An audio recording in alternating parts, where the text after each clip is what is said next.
Em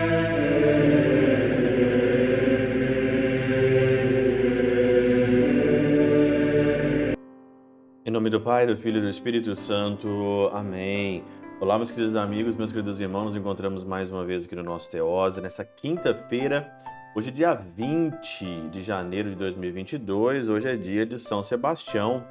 Vivat Coriezo per cor Maria. São Sebastião é muito famoso, esse santo, né? Principalmente ali na minha terra, na região de Minas Gerais. Muito famoso São Sebastião desde criança. Eu ia na casa das pessoas visitar, tinha aquela imagem, aquele quadro de São Sebastião com as flechas, né? Ele era um soldado muito famoso e ele então aí morreu com flechas, né? Então tem aquela imagem tão bonita dele, né? Sim, bonita porque é uma imagem de um martírio mesmo, de fato, alguém que deu a vida pelo Cristo, né? Então nós vamos pedir a intercessão dele, você que é devoto de São Sebastião, nós vamos pedir a intercessão dele para o nosso dia de hoje.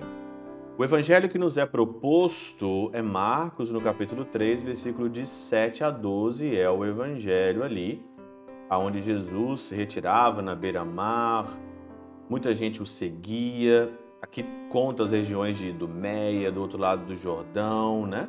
Então Jesus pediu aos discípulos que providenciassem, no versículo 9, uma barca, porque as pessoas estavam comprimindo ele.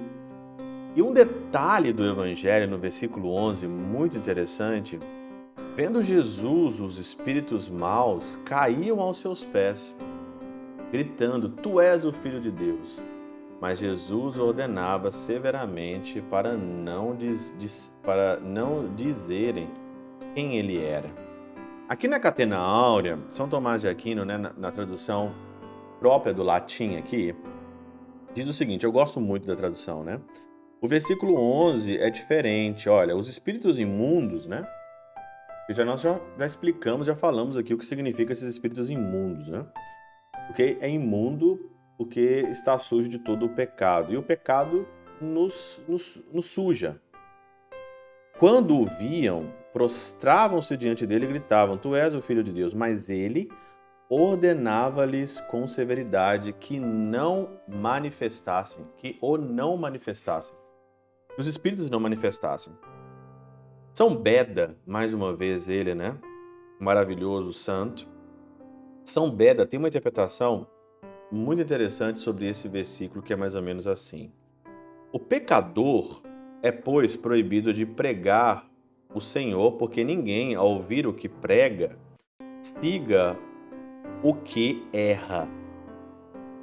Com efeito, o diabo é um mestre perverso, pois com frequência mistura coisas falsas às verdadeiras, de modo a ocultar, com a aparência da verdade, a prova da fraude.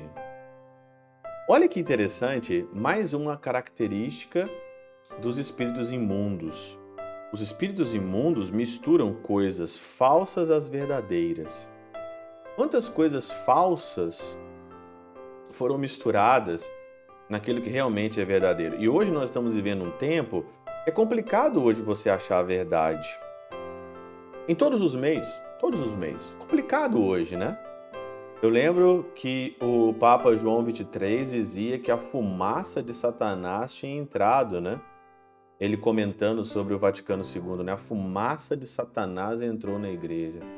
E uma das características do diabo, de fato mesmo, esse mestre perverso, é ele aqui misturar coisas falsas às verdadeiras e com aparência de verdade. Quantas coisas hoje têm uma aparência de verdade e não são verdade? E trouxa são as pessoas que caem nisso. E aí então ele continua, né? Além disso, não apenas os demônios, mas também os que foram curados por Cristo e os apóstolos diante da paixão receberam a ordem de guardar silêncio sobre ele, para que, uma vez pregada a divina majestade e a dispensação da paixão, não fosse atrasada ou confundida. Por outro lado, de acordo com a alegoria, no fato de ser saído o Senhor da sinagoga e ser retirado para uma banda do mar, prefigurou-se a salvação das nações em direção às quais, pela fé.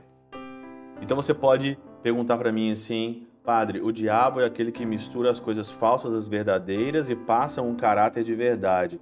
Como que o diabo pode ser desmascarado? O diabo pode ser desmascarado pela simples dispersão ou pela simples foco na paixão do Cristo. Por isso que eu não consigo conceber nenhuma verdade neste mundo sem o Cristo. Vender hoje uma verdade sem Deus, vender hoje uma verdade sem Jesus Cristo é vender uma mentira. E olha na tua vida cristã, você que foi batizado em nome do Pai, do Filho e do Espírito Santo, você foi crismado, olha na tua vida. Quais são as verdades hoje que você assimilou sem o Cristo? Quais são as verdades hoje que te move na tua vida sem o Cristo, sem a igreja, por exemplo? Quase nenhuma. Quase nenhuma. E as verdades hoje que te movem a tua vida sem o Cristo são falsas. E um dia vai cair por terra. Pode ter absoluta certeza. Assumir uma verdade, ter uma verdade, fixar uma verdade no coração sem o Cristo, sem a paixão do Cristo, sem o Senhor Deus do universo, sem olhar para o Criador, que verdade é essa? Que verdade é essa? E hoje, as pessoas elas estão assumindo uma verdade sem o Cristo. E eu pergunto para você, como Pilatos disse, o que é a verdade? O que é a verdade hoje? A verdade hoje, existe hoje verdade sem o Cristo? Pela intercessão de São Chabel de Mangluf, São Padre Pio de Peltrautina, Santa Teresinha do Menino Jesus e o Doce Coração de Maria, Deus Todo-Poderoso vos abençoe. Pai, Filho e Espírito Santo desça sobre vós e convosco permaneça para sempre. Amém.